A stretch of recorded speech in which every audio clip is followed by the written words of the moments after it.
Posting tayo. At the same time, hinihintay ko lang yung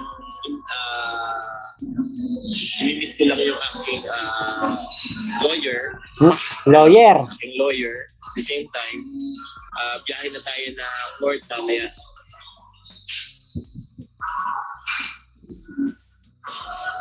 Tayo muna ay nagkakape.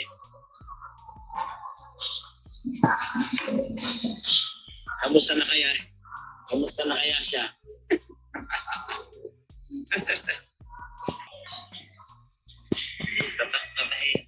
Tatahimik ang tahimik bigla ang daigdig.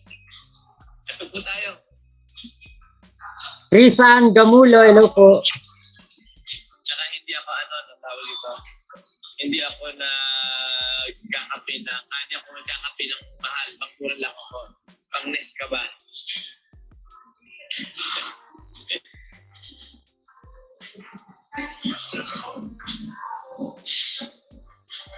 Kaya lang.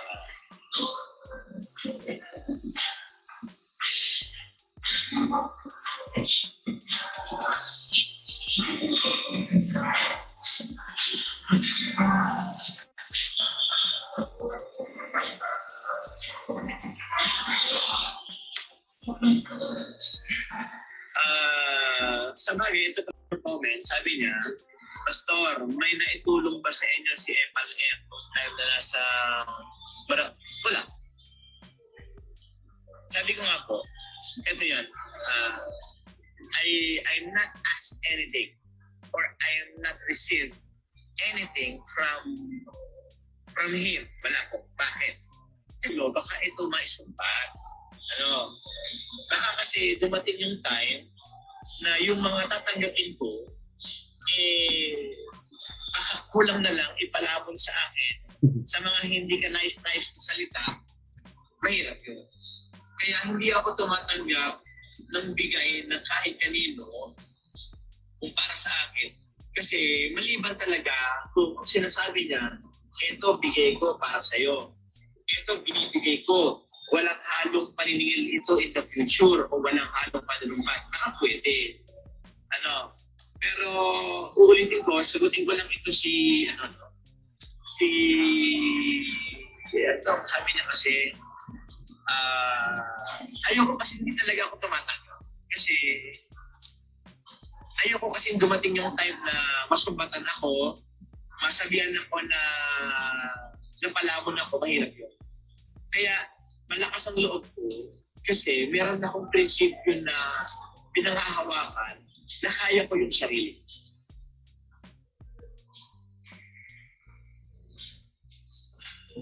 Ako.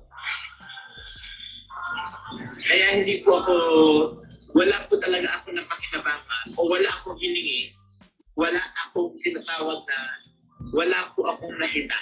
Ayan, wala po akong nakita sa kahit magkano or kahit ano pala. Ganun po yun. Kaya ako po ay nagsusumikap na kahit mula noon, sinasabi ko na hindi ako hihingi sa kanila ng kahit ano kasi kaya ko yung sarili ko. Ganun po yun. Ano po,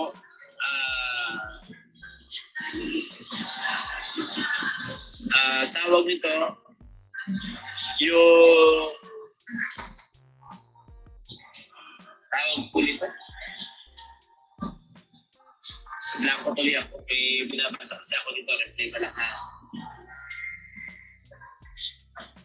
Alam niyo, buti pa tong si Pastor Jam. Ganun ang kanyang, paniniwala at paninindigan na baka masumbatan siya.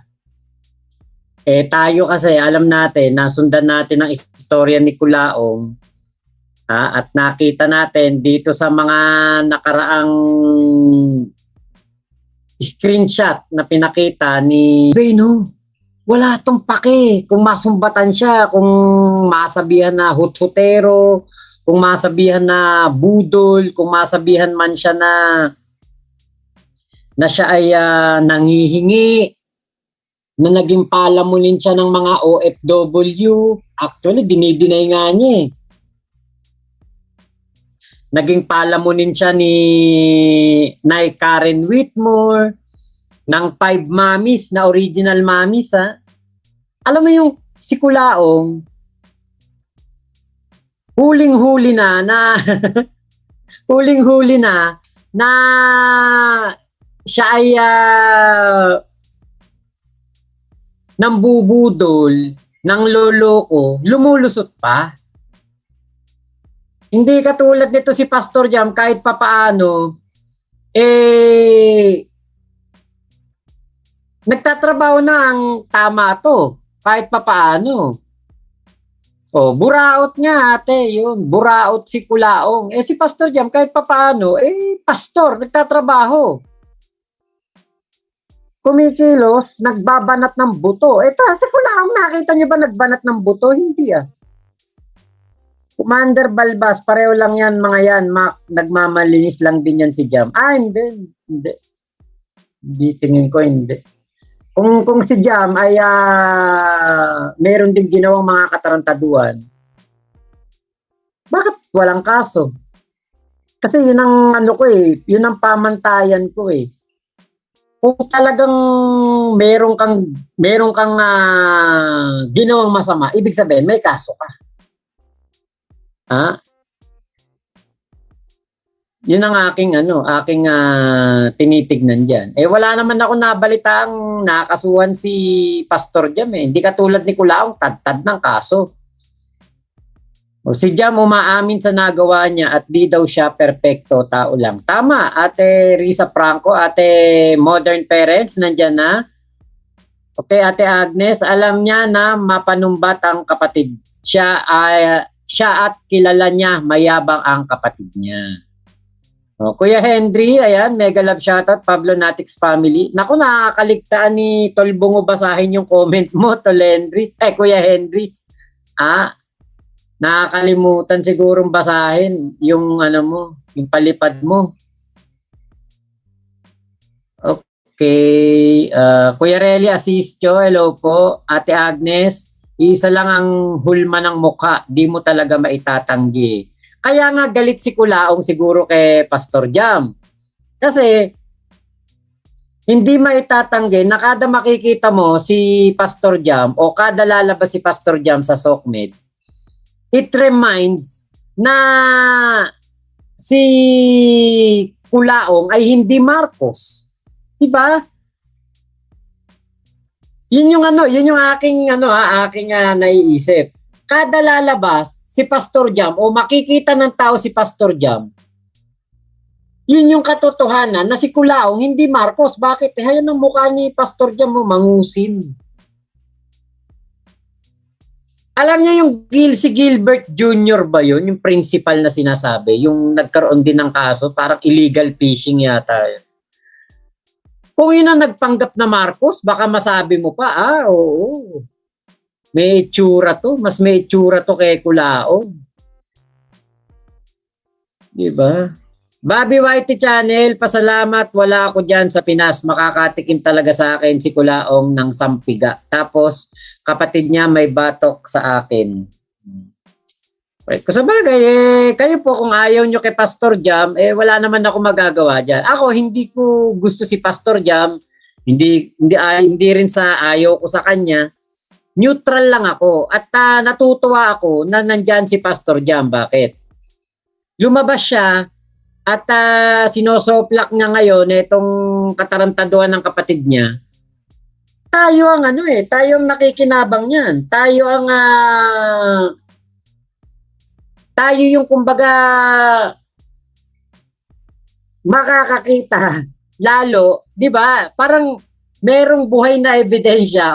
Kulaong, hindi ka Marcos. Manahimik ka, hindi ka Marcos. Kulaong, hindi ka mayaman. Sabi ni Pastor Jam, siya nagpagawa ng bahay. Siya nagpagawa ng bahay ng nanang nyo. Wala kang ambag. Kulaong, hindi ka mayaman. Hindi nagpapatotoo. Hindi naman pwedeng mag-deny lang si Kulaong na, 'di ba? Hindi ko yan kinilala. Hindi Hindi mo pwede sabihin yan, magkamukha kayo. Hindi mo pwedeng hindi mo kilala yan. Kasi kami, alam na alam namin noon. Nakakilala mo yan. Kaya kaya ako, 'di ba? Alam nyo, hindi ko inaaway si Pastor Jam o kokondenahin kasi habang nandiyan si Pastor Jam at kinokondena niya ang kanyang kapatid, the enemy of my enemy is my friend. Talagang kumbaga ito pong paglabas ni Pastor Jam, malaki pakinabang natin dahil araw-araw na sinusupalpal si Kulaong ng katotohanan na hindi siya Marcos. Henry, ayan. Okay, Ate Iloy, comparing kay Manguten, matino yan. One more thing, mga taga-kontra sa kabugukan, nakikita ko rin hindi lahat ng sinasabi niya totoo, pero for sure okay yung pagkontra niya. Ate Virgie, nga pala trillionary daw si Norman, but di nagpa-blood test? Ate Cynthia, hello po. Ate Amboy Wally, yes, pinagbiyak na Rinola sila magkapatid. Di ba? Pero di ba, ang importante nga, andyan siya. Kasi yun ang mahirap na gagawin ngayon ni Kulao. Paano mo makokontra yun? Kapatid mo yan. Sabihin mo, hindi mo kilala. Pinagmumura mo nga yan at gusto mo pa nga ipapatay. Diba? Dahil nga dyan kay Pastor Jam, sinabihan mo na anak ng tinapay yung nanay mo. Nako. Mat sa labos, hulma pa lang ng ilong, nanang Remy na. Ate Michelle, malaking pabor sa atin ang pagla-live ni Pastor Jam. Tama po. Ramil de Vera, pa-shoutout kasama Mrs. ko, Noemi. Palike naman sa mga nanonood. Thank you po. Palike na lang po ng ating live Nako talagang kinakaya lang po at kahit data lang nag-live tayo. Para dito sa computer wala talagang siya. Naka-hotspot lang pa tawag dito, paikot-ikot lang siya. So ito play pa natin.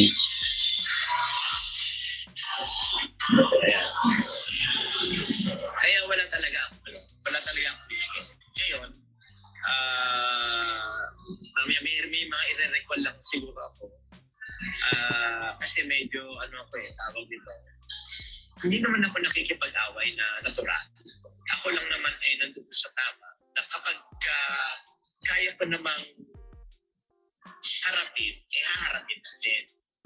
Ngayon, ang sinasabi mo nila, paramihan, na bakit di mo puntahan? Unang-una po, kung pupuntahan ko lang at magkakagulo lang, ang apektado kasi yung magulang ko. Ayan.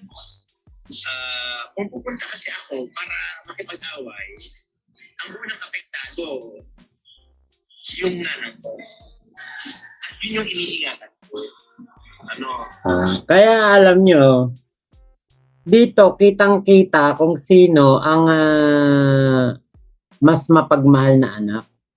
Kasi si Pastor Jam, kahit noon pa, nung panahon, lagi kong nadidinig kay Pastor Jam yung kapakanan lagi ng kanyang nanang.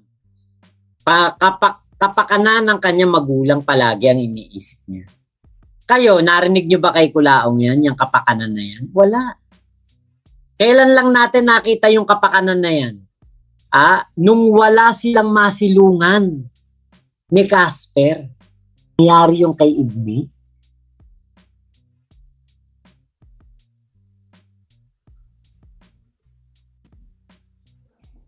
Di ba? Para maisip mo, timing na timing naman.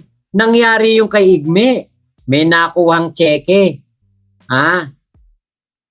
Tapos biglang pumunta na Isabela. Doon nagtago ng ilang linggo. Ilang araw pala, hindi linggo. Ilang araw. Di ba? Tapos, Nandoon sa Isabela,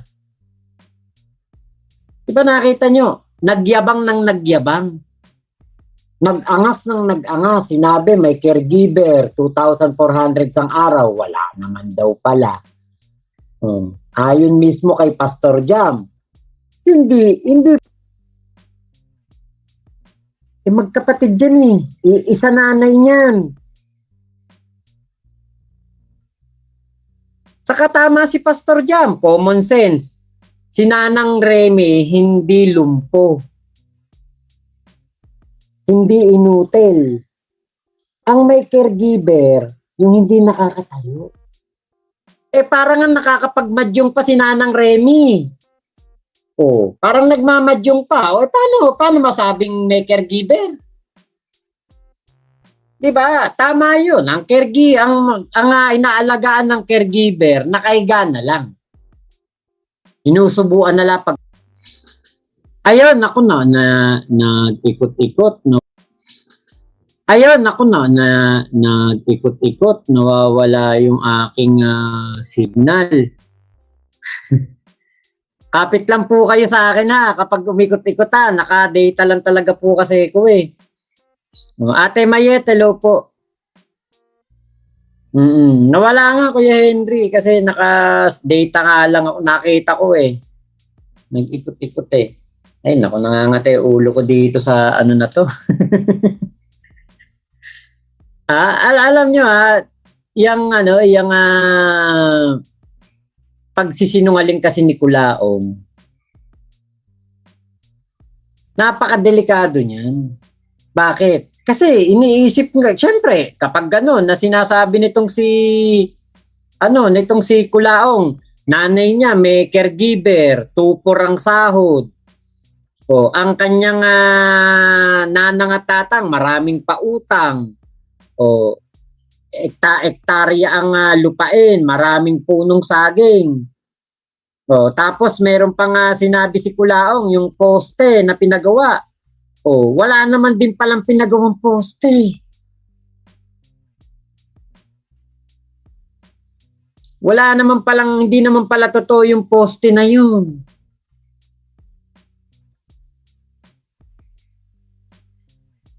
Baka para magkaroon lang ng kuryente doon, sila Nanang Remy, baka ang ginawa, simula doon sa kanto na mayroong poste, nandun yung kontador nila. Tapos, wala nang sounds. Wala nang sounds ate? Yung kanina, yung nawala.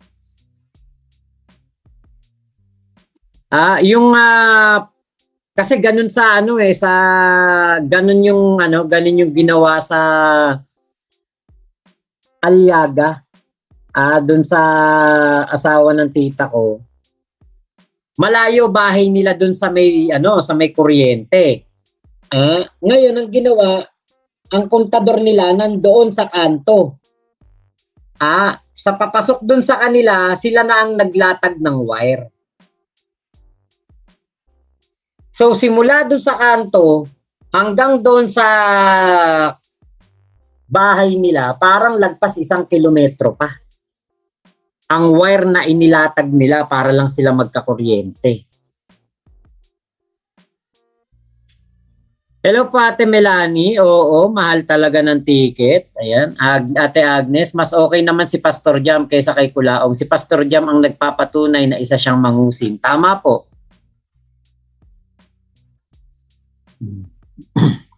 Kapit lang po kayo ha, Ate Arya Koda, hello po. Okay, kahit mag-Marcos pa siya, pero paglalabas si Jam, makikita talagang mangusin siya. Tama Ate Agnes. Kapatid na niya nagsasabi, kahit mag-deny pa siya, kitang-kita sa pagmumukha. Ate Chris Ann Gamulo, si Kulaong, imbes na makatulong, pabigat pa sa magulang. Tama. Asar na asar si Kulaong, basag siya sa kapatid niya eh. Tama. Basag talaga. Kuya Bobby, ayan, data pala, okay lang. Understand, boss mo. Opo, ayun.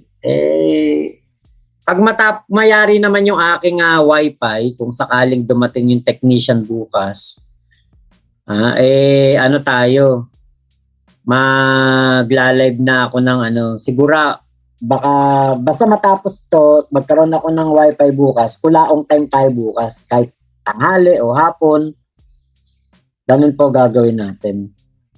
Kasi nawala tong ating signal ngayon. No, ibig sabihin, private property yun. Di siya farm to market road. Pwedeng ganon, Ate Melanie. Kasi nga, di ba, kapag hindi po natayuan ng poste, ibig sabihin, private property. Yun po ang niyan. Fritz Willa, hello po. Ate Susan Ijiro, hello po. Kuya Sok Espiritu. Ayan, shoutout sa'yo, Kuya. Kaya nga itong ating pagtingin sa paglabas na ito ni Pastor Jam, malaking tulong to sa atin na habang tayo po ay nakikita natin si Pastor Jam, lumalabas ang katotohanan talaga na si Kulaong ay hindi po Marcos. Kahit yung sinasabi niya na test tube baby siya. Yung sinasabi niya na anak siya ng nanang niya pero wala siyang kahit isang dugo ng nanang niya. Hindi totoo. Bakit? Iisa sila ng ilong. Andiyan si Pastor Jam, iisa sila ng ilong. Si Nanang Remy, iisa sila ng ilong. So paano mangyari na wala siyang dugo ni Nanang Remy, di ba? So maraming salamat po Ingat po kayo. Nasaan mang panig kayo ng mundo. Momo, chup chup, love you. God bless us all. Pilipinas, God first.